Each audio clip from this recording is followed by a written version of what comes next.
तो चलिए बात कर लेते हैं अहम खबर की। तो बीजेपी मुख्यालय में केंद्रीय चुनाव समिति की बैठक हुई। प्रधानमंत्री मोदी, केंद्रीय गृह मंत्री अमित शाह इस दौरान मौजूद रहे।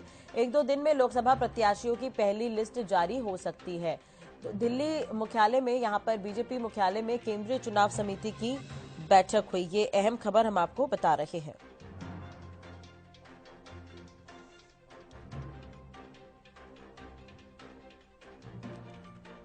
चलिए ज्यादा जानकारी के लिए बात करेंगे। दिल्ली से संवाददाता अपराजिता श्री हमारे साथ जुड़ गई हैं। अपराजिता, जानकारी आपसे चाहेंगे, कल बीजेपी मुख्यालय में केंद्रीय चुनाव समिति की बैठक हुई, क्या कुछ खास था उस बैठक में?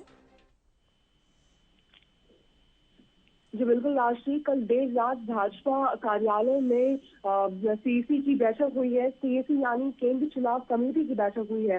देखिए राष्ट्रीय, हम शुरुआत से अपने दर्शकों को बता रहे थे कि जो पहली लिस्ट, जो भाजपा अपने कैंडिडेट की जो पहली सूची रिलीज करेगी, उसमें कई बड़े नाम होने की आशंकाएं हैं कि उस लिस्ट में कई बड़े नाम शामिल हो सकते हैं। बड़े नाम यानी प्रधानमंत्री नरेंद्र मोदी का भी नाम हो सकता है, साथ ही अमित शाह हो गए, गृह मंत्री अमित शाह का नाम हो सकता है, रक्षा मंत्री का नाम हो सकता है। तो कई बड़े नाम होने की आशंकाएं थी। हालांकि अगर संभावित नामों की हम बात करें तो नरेंद्र मोदी, नरेंद्र मोदी का नाम वाराणसी से वो लोकसभा चुनाव लड़ सकते हैं। राजनाथ सिंह रक्षा मंत्री लखनऊ से लोकसभा चुनाव लड़ सकते हैं।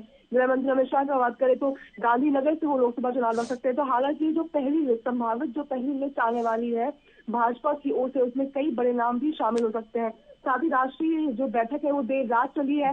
कई राज्यों को लेकर इस जो बैठक में बातचीत हुई है, सीटों को लेकर बातचीत हुई है। करीब 100 से लेकर 120 लोकसभा सीट के जो उम्मीदवार हैं, उसको लेकर भाजपा जल्द ही पहली सूची अपनी रिलीज करने वाली है। इस जो बैठक हुई है कल केंद्रीय चुनाव समिति की, वो करीब 10:30 बजे के आसपास शुरू हुई है। इस बैठक में प्रधानमंत्री नरेंद्र मोदी मौजूद थे, जेपी नड्डा मौजूद थे, गृह मंत्री अमित शाह मौजूद थे, राजनाथ सिंह मौजूद थे, रक्षा मंत्री, और तमाम कई जो सीईसी के जो भी मेंबर्स हैं वो सभी मौजूद थे इसमें। साथ ही जो पार्लियामेंट्री बोर्ड के मेंबर्स थे वो सभी इसमें मौजूद थे। एक एक करके सभी राज्यों, दो राज्यों की कल होनी थी, यानी उत्तर प्रदेश, उत्तराखंड, असम और कई जो और राज्यों की जो बैठक होनी थी, उन सभी राज्यों की एक एक करके बैठक हुई है। करीब 6 बजे से जो भी मेंबर है सीईसी के वो सभी आने शुरू हो गए थे भाजपा कार्यालय में। 10:30 बजे के करीब पीएम मोदी पहुंचे हैं, गृह मंत्री अमित शाह पहुंचे हैं, जेपी नड्डा पहुंचे हैं। इस जाके सीईसी की बैठक की शुरुआत हुई थी। सूत्रों की माने तो अभी और भी सीईसी की बैठक होगी, जिसमें हरियाणा का नाम भी सामने आ सकता है कि हरियाणा की लोकसभा चुनाव से कौन सी लोकसभा सीटों से कौन लड़ेगा। हालांकि अभी पहली लिस्ट बाहर आई नहीं है, मगर अगर सूत्रों की माने तो पहली लिस्ट में कई बड़े नाम शामिल हो सकते हैं। साथ ही राष्ट्रीय की ध्यान देने वाली बात यह है कि पीएम नरेंद्र मोदी ने हमेशा से ज्ञान की बात की है। जाति की 4 जातियों में बांटा है, जिसमें युवा भी आते हैं, नारी भी आती है, अन्नदाता आते हैं। तो जो ये जो 4 कास्ट है, तो उसमें देखने वाली बात होगी जो पहली सूची जो भाजपा रिलीज करने वाली है, उसमें नारी और युवा पे कितना फोकस रहेगा। जैसे सबसे पहले सामने चीजें आती है 33% रिजर्वेशन वाली बात सामने आती है। तो ये जो 33% रिजर्वेशन वाली बात है, वो क्या वो 2029 लोकसभा इलेक्शन में नजर आएगी, या फिर 2024 के जो उम्मीदवार होंगे उनमें ये चीज का जो रिफ्लेक्शन है वो देखने को मिलेगा। साथ ही युवाओं को लेकर बहुत फोकस रहता है कि फर्स्ट टाइम युवा को देखा जाए।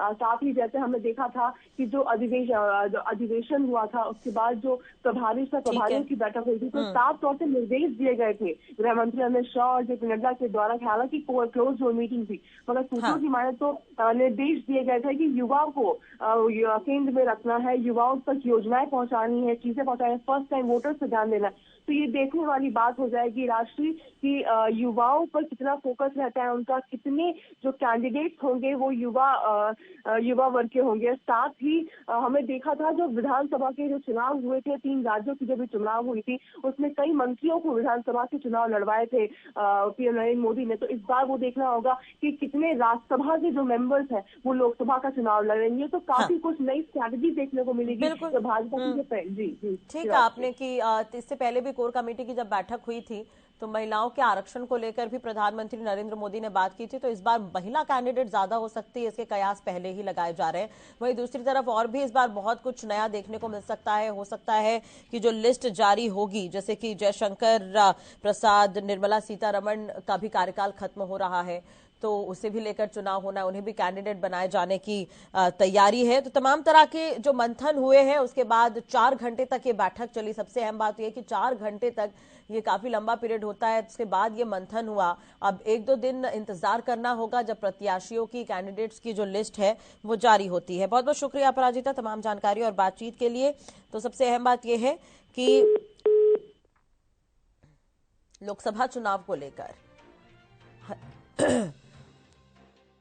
चुनाव समिति की महत्वपूर्ण बैठक रही। प्रधानमंत्री मोदी, केंद्रीय गृह मंत्री अमित शाह इस दौरान मौजूद रहे। इसके अलावा तमाम दिग्गज पहुंचे थे। उत्तराखंड के मुख्यमंत्री भी मौजूद थे। कोर ग्रुप की बैठक में मध्य प्रदेश के मुख्यमंत्री मोहन यादव भी मौजूद थे। उत्तर प्रदेश के डिप्टी सीएम केशव प्रसाद मौर्य और ब्रजेश पाठक भी इस दौरान पहुंचे हुए थे। राजस्थान के मुख्यमंत्री भजन लाल शर्मा भी पहुंचे थे। उत्तर प्रदेश के मुख्यमंत्री योगी आदित्यनाथ भी इस बैठक में शामिल होने के लिए पहुंचे हुए थे।